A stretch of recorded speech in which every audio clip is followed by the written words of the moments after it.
Good morning mga idol. Ayan idol, ang kawayan ko,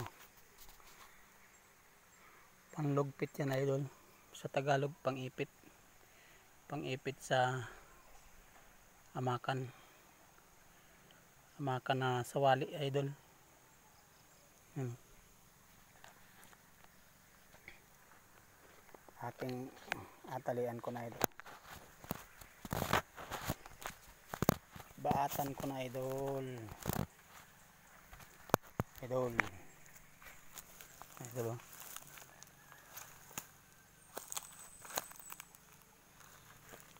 okay kayo idol.